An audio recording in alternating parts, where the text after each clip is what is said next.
दोस्तों, हमारी आज की कहानी है ससुराल और मायका दोनों दुश्मन। चलिए शुरू करते हैं।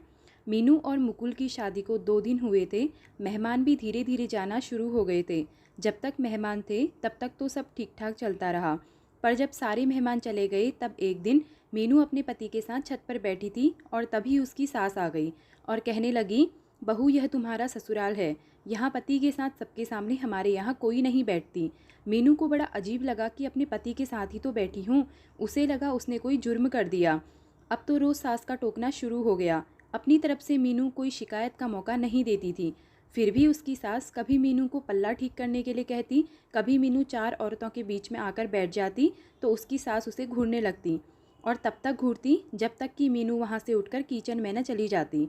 हद तो तब हो गई जब सास मीनू के आने जाने पर भी टोकने लगी, इधर मत खड़े हो, उधर मत देखो, कोई देख लेगा तो बोलेगा।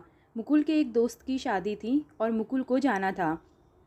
मीनू ने सोचा शायद उसे भी जाना होगा, तो उसने भी एक साड़ी पसंद कर ली पहन के जाने के लिए। पर सास ने कहा, बहू हमारे यहाँ औरतें शादियों में नहीं जाती। मीनू सोचने लगी, कैसा ससुराल है, यहाँ इतनी पाबंदी क्यों है। सब कुछ अलग है यहाँ। अपने से बड़ा कोई भी दिख जाए तो सास सर के पल्ले को और आगे मुंह तक सरका देती है। मीनू को कहीं जाने नहीं दिया जाता था। उसकी सास बस हर समय काम करने के लिए किचन में ही रखती थी। ऐसा हमारे यहाँ तो नहीं होता। सब काम के साथ हंसी मजाक भी करते हैं, बड़ों के साथ भी रहते हैं और अपने पतियों के साथ भी बैठते हैं।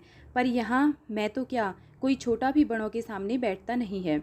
मुकुल भी अपनी माँ के सामने मीनू के साथ कम बैठता था, उससे बात भी कम करता था। मीनू जितना पूछती बस उतना ही जवाब देता था। दिन बीतते गए। मुकुल को दूसरे शहर में जाना होता था काम के सिलसिले में। कई बार तो मुकुल को आए कई दिन हो जाते थे। ससुर थे नहीं, सास ने ही 5 बच्चों को पाला था। बाबूजी की जगह सास को काम मिल गया था। दोनों लड़कों की शादी हो चुकी थी। बड़े भाई भाभी दूसरे शहर में रहते थे और वहीं नौकरी करते थे। छोटा देवर भी बाहर नौकरी करता था। मुकुल बीच के बेटे थे जो साथ रहते थे। मीनू काम करके जब भी सुस्ताने बैठती तो उसकी सास फिर से कोई काम कह देती। आने जाने वालों का भी मेला लगा रहता था। मीनू को यह सब बहुत अजीब लगता था। अब मुकुल बिल्कुल भी नहीं आते थे और फ़ोन भी नहीं उठाते थे। घर वालों ने पता किया तो पता चला कोई और लड़की है जिसके साथ मुकुल ने पहले ही शादी कर रखी थी और उनकी एक बच्ची भी थी। पर समाज के डर से कुछ नहीं बोला। पर सास को जब पता लगा तो मीनू को ही दोषी मानने लगी। कहने लगी, क्या करता मुकुल बेचारा, तू तो ज़्यादा कुछ लाई ही नहीं। सोचा था शादी करके आएगी तो ज़िंदगी संवर जाएगी। मुकुल को ही बाहर काम के लिए जाना पड़ता है, हो गया होगा।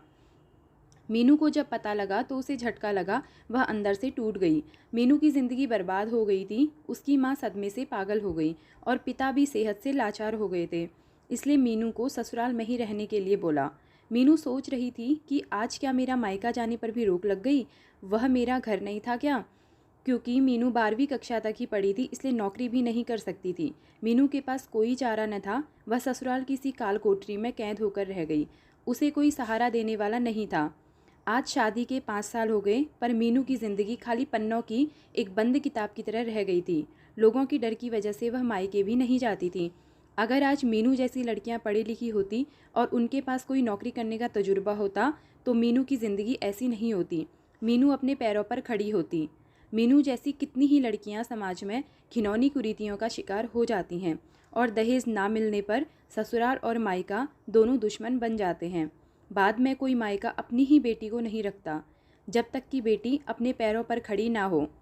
इसलिए साक्षरता का भी तभी महत्व है जब बेटियों को पढ़ाई लिखाई के साथ उनके खुद के पैरों पर खड़ा होना भी सिखाएं। तो दोस्तों, अगर ये वीडियो पसंद आती है तो वीडियो को लाइक करिएगा, शेयर करिएगा और चैनल को ज़रूर सब्सक्राइब करिएगा। धन्यवाद।